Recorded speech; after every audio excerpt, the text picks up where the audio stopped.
جب ہمارا زندگی میں کوئی مقصد ہوتا ہے اور اس کو ہم اچیو کرنا چاہتے ہوتے ہیں، حاصل کرنا چاہتے ہیں، تو لازمی بات ہے اس میں مشکلات لازمی آتی ہیں، ٹھیک ہے؟ اگر ہم رک جائیں، اگر ہم چلیں ہی نہیں، بالکل یہ کہتے رہے کہ ہمیں وہ اچیو کرنا ہے، وہ فار ایگزامپل میں کہہ دیتا ہوں کہ میں نے لاہور جانا ہے اور مجھے لاہور جانا ہے، میں اللہ سے دعا کرتا ہوں کہ جی اللہ مجھے لاہور پہنچا دیں، میں کرتا کچھ نہیں، بس بیٹھے بیٹھے دعائیں کرتا رہتا ہوں، بالکل ٹھیک ہے، یا اور ساتھ میں یہ بھی میرا یقین پکا ہوتا ہے کہ میں انشاءاللہ لاہور پہنچ جاؤں گا. آپ کو لگتا ہے کہ اس طرح سے میں پہنچ سکتا ہوں؟ کبھی نہیں پہنچ سکتا. میری منزل فار ایگزامپل اگر میری منزل لاہور ہے تو مجھے کم از کم اس کے لیے گھر سے تو نکلنا پڑے گا، راستے میں تو چلنا ہی پڑے گا نا اس کے لیے پہنچنے کے لیے، ٹھیک ہے؟ اب یہ سوچیں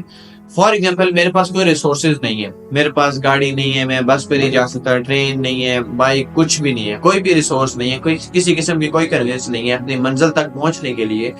مشکلات ہیں، صرف میرے پاس میری ٹانگیں موجود ہیں جن کے ساتھ میں جا سکتا ہوں، ٹھیک ہے؟ مجھے اللہ نے پورا جو ہے نا وہ ساری جو جسمانی نعمتیں ہیں وہ پوری دے رکھی ہیں اور میں جا سکتا ہوں پیدل لے کے، ٹھیک ہے؟ مطلب یہ ایکسٹریم کنڈیشن میں کبھی آ جائے کہ ہم وہاں پہنچ ہی نہیں سکتے،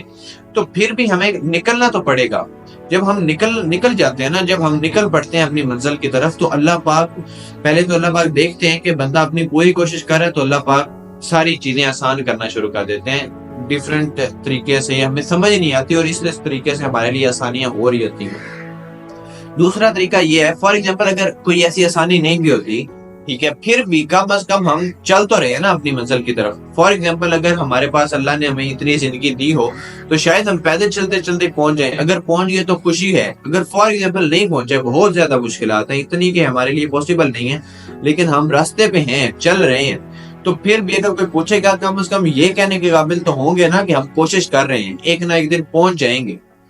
اگر نہیں بھی پہنچ پاتے تو کم از کم راستے میں ہی ختم ہوئے. ایسا نہیں کہ گھر بیٹھے بیٹھے بغیر کچھ کیے ہڈ حرامی کے ساتھ جو ہے نا ختم ہو گئے، ایسا نہیں ہونا چاہیے. کم از کم کوشش ضروری ہے کسی بھی قسم کی. اگر آپ کی کوئی بھی منزل ہے اس کے درمیان حائل اگر کوئی بھی مشکل ہے تو اس کو ختم کرنے کی، اس کو آسان کرنے کے لیے بھی کچھ نہ کچھ کرنا پڑے گا.